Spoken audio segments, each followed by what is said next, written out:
I absolutely agree with you. And when I'm talking to Michael McCormack in a moment, one of the things I want to ask him is, was all of that necessary? Yeah. I mean, it just doesn't make any sense at all. And I'd be intrigued to hear what he has to say, because David Littleproud, he is a fair and equitable leader. I actually really think he's good at leading the Nationals. So I don't understand where this disconnect is coming from, what side of the politics it is actually there.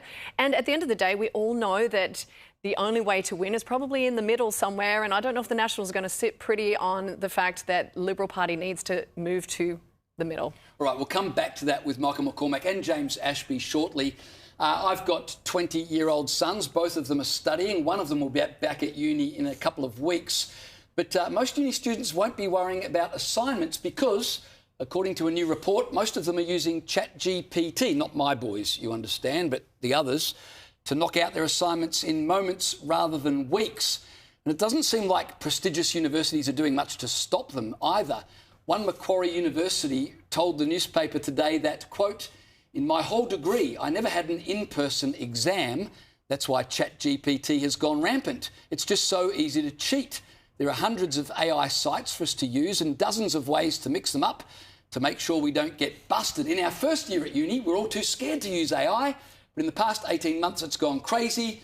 Now you can get ChatGPT to do your entire degree. In fact, you'd be stupid not to use AI if you want to do well." James, when you're faced with the temptation to use ChatGPT and universities don't seem to be checking too hard to find out whether assignments have been produced legitimately, is it just too difficult for students to resist? It is too difficult for now. I am slightly optimistic from this report that there's a couple of self-correcting things that are going on there. Because one, if you use ChatGPT your whole degree, you don't do any study of yourself, you don't retain any of the facts.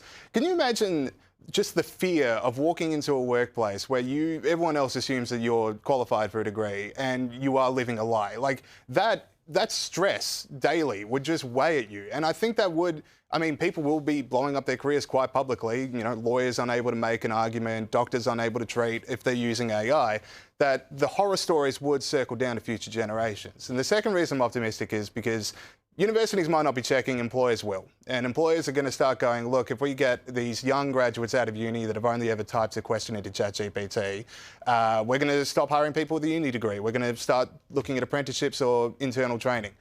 Then universities, they stop getting students. Now they're going to start cracking down on ChatGPT because the bottom line is getting affected. No one's signing up.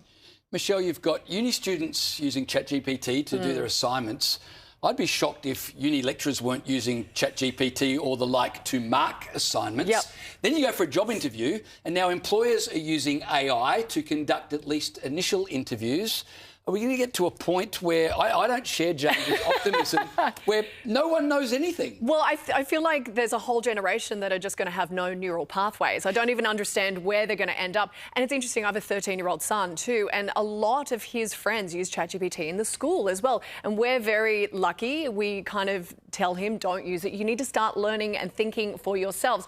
But what it screams to me at a university level is they don't care about the teaching of this generation. What they care about is how much money they can pocket. It is a money-making exercise, and they really need to step up and do the work that gets people educated. And I think that they're not doing that. They're just lazy. It's lazy. That's a really great point. All right, one more topic before I let you guys go. I've got to ask you about Chris Bowen and his desperation to host the COP Climate Summit here in Australia, which, of course, we missed out on to Turkey, but not before spending $1.6 million to send 75 officials to Brazil.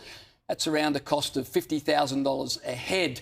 James, is that money well spent? I suppose Chris Bowen is now the president of negotiations at the next climate summit in Turkey, so it's not like we didn't get anything for our money. Yeah, we got the ability for Chris Bowen to not be in the country. I think all of us would have put the hat around for something in that vicinity. I'll tell you what, James, on the way in today, I decided to look up what the cost of a really good Zoom membership could have been. If we wanted to send, like, you had all these people that are very climate They're warriors. They want to do the right thing for the country. They want to do the right thing for the world. They want to do the right thing for the environment. Surely the act of flying to Brazil would be just so antithetical to everything they stand for. They would rather stay home in their offices, preferably at home where they're not doing a thing.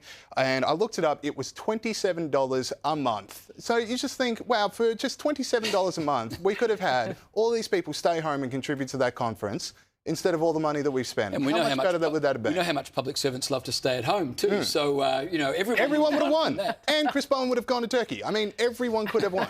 All right, Michelle, the government also spent almost $400,000 to help groups like, let me list them for you, the Aboriginal Carbon Fund, the Australian Youth Climate Coalition, and the Women's Environmental Leadership Australia to get to Brazil. How important was it that these groups got there to negotiate on so their behalf? important. I mean, where would we be if these groups weren't there to make sure that we're saving the world? And our part-time energy minister, I'm so happy that he's also helping us save the world at a cost of a lot of money to the taxpayer. I mean, again, and this is where the coalition fighting is real problematic, because things like this are not being called out. They have a free run. How are they just allowed to spend all this money? I mean, Chris Bowen, we have an energy crisis, and he's over there peacocking and swanning about and going, look at how much we are doing and contributing to the environment. It is a rort, and it's time that it stops. Absolutely. Well, thank you to you both, Michelle and James.